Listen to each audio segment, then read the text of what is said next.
Assalamu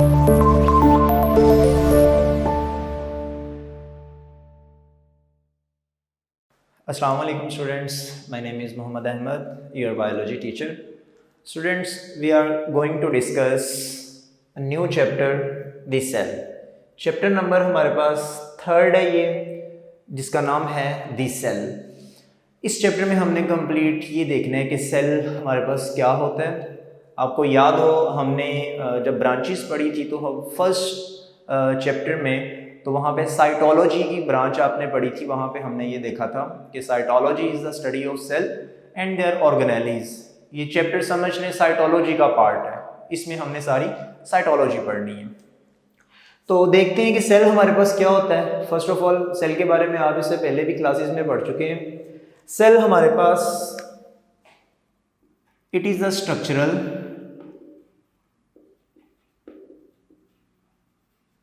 and functional unit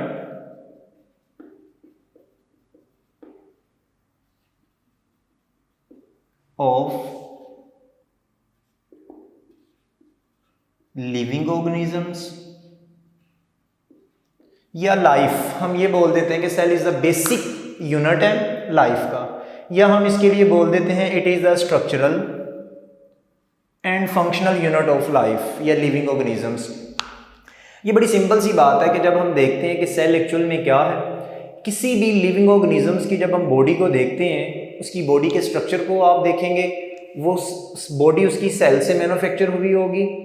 आप अपनी ही body के पार्ट्स डिफरेंट देख लें, आप देखेंगे कि उसकी कंपोजिशन जो है ना सेल से है। हमारी बॉडी के कोई भी पार्ट हो सेल से बना होगा।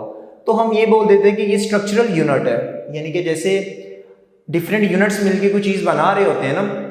सिंपल आपने बिल्डिंग ब्लॉक्स आप इसको कह सकते हैं। जैसे हमारे पास कोई भी एक बिल्डिंग है, उसको बनाने के लिए हमें सबसे जो मेन और उसका बेसिक यूनिट होता है ना, वो ब्रिक्स चाहिए होती हैं। इसी तरह से जब लिविंग ऑर्गेनिज्म की बॉडी बनती है, उसके लिए हमें जो बेसिक यूनिट चाहिए होता है वो हमारे पास सेल होता है। इसी वजह से हम ये बोल देते हैं कि किसी भी लिविंग ऑर्गेनिज्म का जो स्ट्रक्चर बना हुआ है वो भी सेल से मिलके बनते हैं, और उसकी बॉडी में होने वाले सारे फंक्शंस, कोई भी फंक्शन हो जो उसकी बॉडी परफॉर्म कर रही है, वो भी सेल की वजह से ही होगी।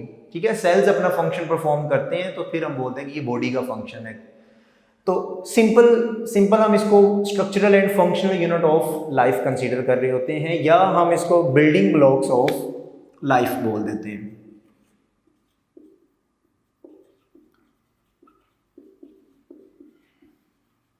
बिल्डिंग ब्लॉक्स ऑफ लाइफ बनाने के लिए जो हमें बेसिक ब्लॉक्स चाहिए वो एक्चुअल में सेल होते हैं। अगर हम इसके साइज की बात करें ना सेल को, तो हम सिंपल ये बोल देते हैं कि सेल हमारे पास इतना छोटा है कि हम उसको अपनी नेकेड आई से नहीं देख सकते। आपने अपनी बॉडी में ये तो देख लिया कि हमारी बॉडी सेल से बनी हुई है, तो क्या आज तक आपने सेल को देखा अपनी बॉडी में? नहीं दिखाई देते। तो हम ये बोल देते हैं कि कांट सीन बाय द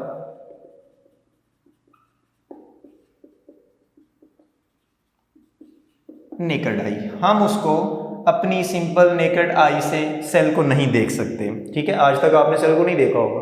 तो सिंपल सेल का स्ट्रक्चर साइज में ये इतना छोटा है कि हम सेल को अपनी नेकेड आई से नहीं देख सकते। तो फिर हम कैसे इसको देखते हैं? With the help of microscope. हम इसको जब भी देखेंगे हमेशा माइक्रोस्कोप की हेल्प से देखेंगे। हाँ, अगर हम साइज की थोड़ा सा कंपैरिजन करें तो एक जो एग सेल होता है ना, बड़े से बड़ा सेल का अगर हम साइज देखें तो आपने ऑस्ट्रिच का एग देखा होगा, वो एक कंप्लीट सेल है। ठीक है, वो एक सेल है। तो आप साइज में बड़े से बड़ा देखेंगे तो आपको एक एग सेल मिल जाएगा।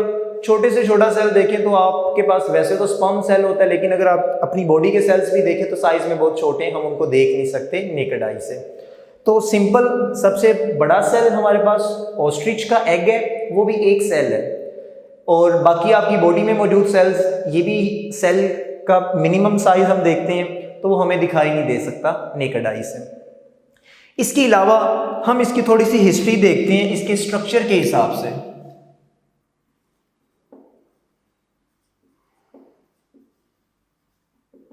अगर हम इसके स्ट्रक्चर की बात करें तो वो सिंपल सा ये है कि हमारे पास फर्स्ट टाइम एक साइंटिस्ट थे 1665 के अंदर, उनका नाम था रॉबर्ट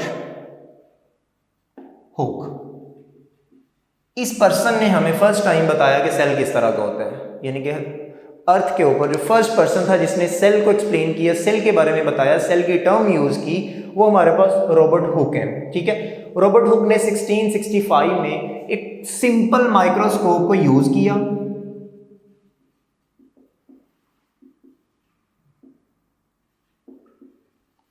एक सिंपल माइक्रोस्कोप को यूज करते हुए उसने क्या किया, सेल को आइडेंटिफाई किया था। किस तरह से किया, आपने ट्री देखे होंगे, ट्री की जो स्टेम होते हैं ना, उसकी एक हार्ड सी सरफेस होती है, उसको हम बार्क बोलते हैं। सिंपल सा बार्क का एक स्लाइस लिया, स्लाइस ऑफ बार्क, या आपकी बुक में लिखा होगा कॉर्क। ठीक है, कॉर्क या बार्क का एक स्लाइस लिया, उसको सिंपल उठा के माइक्रोस्कोप के नीचे रख दिया, और माइक्रोस्कोप के नीचे जब उसको जो स्ट्रक्चर दिखाई दिए ना, वो सिंपल से बॉक्सेस की फॉर्म में थे, सिंपल बॉक्सेस बने हुए थे इस तरह से।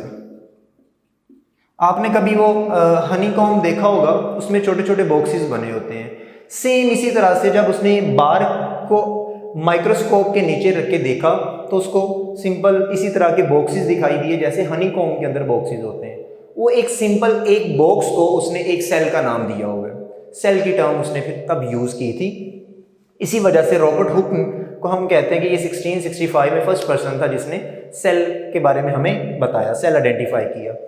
अब देखिए, तब माइक्रोस्कोप इतनी ज़्यादा एडवांस नहीं थी, तो जस्ट उसका जो एक्सटर्नल फिजिकल स्ट्रक्चर था वो बता दिया गया कि सेल इस तरह के होते हैं, लेकिन इंटरनली अभी तक नहीं देखा गया था कि सेल की इंटरनल क्या चीज़ मौजूद है।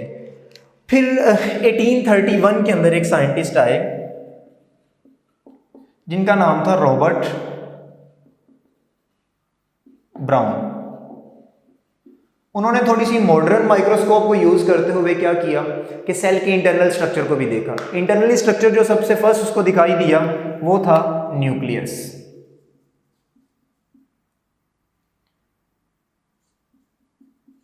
न्यूक्लियस को देखा था जी थोड़ी सी मॉडर्न माइक्रोस्कोप के साथ रॉबर्ट ब्राउन ने। सेल के अंदर एक प्रोमिनेंट स्ट्रक्चर उसको दिखाई दिया जो कि जिसको नाम न्यूक्लियस का दिया गया। तो ये सेल के बारे में कुछ बातें थी जो उसके इंट्रोडक्शन में आ जाती हैं। फर्स्ट हमने देख लिया कि सेल एक्चुअल में है क्या, स्ट्रक्चरल और फंक्शनल यूनिट है लाइफ का या किसी भी लिविंग ऑर्गेनिज्म का। फिर हमने ये देख लिया कि ये जैसे बिल्डिंग ब्लॉक्स होते हैं, जैसे ब्रिक्स से मिलने से एक बिल्डिंग तैयार होती है, वैसे ही सेल्स के मिलने से एक लिविंग ऑर्गेनिज्म की बॉडी प्रिपेयर होती है। साइज के हिसाब से अगर हम बात करें तो हम सेल्स को नॉर्मली नेकेड आई से देख नहीं सकते, हम उसको माइक्रोस्कोप के नीचे ही देखते हैं। इसके अलावा अगर साइज में हम देखें बड़े से बड़ा सेल हमें ऑस्ट्रिच का एग मिल जाता है, और छोटे से छोटा सेल जो है वो स्पर्म सेल होता है हमारे पास। स्ट्रक्चर को एक्सप्लेन करने के लिए डिफरेंट साइंटिस्ट हैं। रॉबर्ट हुक ने फर्स्ट टाइम कोर को यूज करते हुए उसकी स्लाइस को माइक्रोस्कोप के नीचे देखा और उसमें बॉक्सेस दिखाई दिए बिल्कुल हनीकॉम्ब की तरह के, और एक बॉक्स को सिंगल एक सेल का नाम दे दिया गया। फिर रॉबर्ट ब्राउन आए, इसने थोड़ा सा इंटरनल स्ट्रक्चर उसको स्टडी करने की कोशिश की मॉडर्न माइक्रोस्कोप को यूज करते हुए, तो वहाँ पे उसको न्यूक्लियस मिला। तो ये इसका इंट्रोडक्शन था। यहाँ तक किसी का कोई क्वेश्चन हो तो आप हमें ज़रूर बताइएगा। अल्लाह हाफिज़।